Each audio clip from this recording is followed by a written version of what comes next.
சேர்ந்து பறவை போல வாழ்ந்தோம்.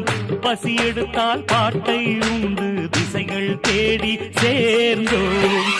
ஒரு தெய்வம் நேரில் வந்து உறவை சொல்லி துணையாற்றி உலகங்கள் இதுதான் என்று கவிதை தந்து உயிராற்றி வானங்களை பாட்டெடுத்து வாகை சூடுவோம். பாட்டு பொண்ணு நான் பாடட்டுமா பால் நிலவ கேட்டு வார்த்தையில வளைக்கட்டுமா வானவில்ல சேர்த்து.